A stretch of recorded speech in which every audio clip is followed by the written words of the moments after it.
मित्रों, कहा जाता है कि राम भक्त हनुमान सदियों से सृष्टि में है और राम नाम का सुमरन कर रहे हैं। ऐसी मान्यता है कि हनुमान जी कलयुग में भगवान विष्णु के अवतार कल्कि की सहायता के लिए सदियों से धरती पर उनका इंतजार कर रही हैं। ऐसे में कई ऐसे मंदिर हैं जहां माना जाता है कि हनुमान जी प्रत्यक्ष रूप से विराजते हैं और कल्कि महाराज की प्रतीक्षा कर रहे हैं। लेकिन इन सभी मंदिरों में से एक ऐसा मंदिर है जहां सबसे अधिक इस बात के सबूत मिलते हैं कि यहाँ हनुमान जी साक्षात रहते हैं। ये मंदिर उत्तर प्रदेश के प्रयागराज में संगम किनारे बसा हुआ है, जिसे लेटे हुए हनुमान जी का मंदिर कहा जाता है। आइए जानते हैं इस मंदिर से जुड़ी ऐसे अद्भुत रहस्यों को जिन्हें बहुत से लोग नहीं जानते। राम भक्त हनुमान जी जहाँ होते हैं वहाँ चमत्कारों का होना लगा रहता है। पौराणिक काल से बजरंग बली का नाम चमत्कारों से जुड़ा है। चाहे फिर सीने में बैठे राम जानकी के दर्शन करवाना हो या फिर लक्ष्मण जी को जीवित करने के लिए संजीवनी बूटी लाना हो, न सिर्फ पौराणिक काल बल्कि कलयुग भी हनुमान जी के चमत्कारों से सजा है। प्रयागराज में संगम किनारे बना प्राचीन लेटे हनुमान जी के मंदिर में हनुमान जी की एक विचित्र प्रतिमा है। इसी प्रतिमा के कारण ही इस मंदिर का नाम लेटे हनुमान जी पड़ा है। ये प्रतिमा दक्षिणाभिमुखी और 20 फीट लंबी है।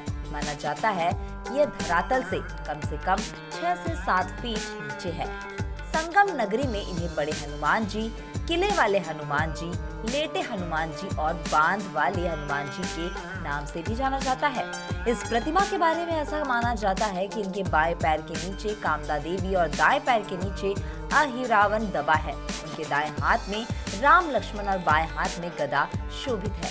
ऐसा कहा जाता है कि लंका पर जीत हासिल करने के बाद जब हनुमान जी लौट रहे थे तो रास्ते में उन्हें थकान महसूस होने लगी।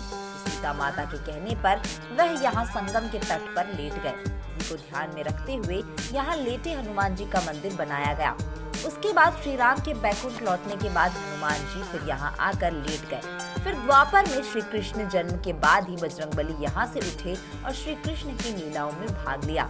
महाभारत के युद्ध के बाद हनुमान जी फिर प्रभु की प्रतीक्षा में यहाँ आकर लेट गए। तब से वह यही हैं और कल्कि अवतार की प्रतीक्षा कर रहे हैं।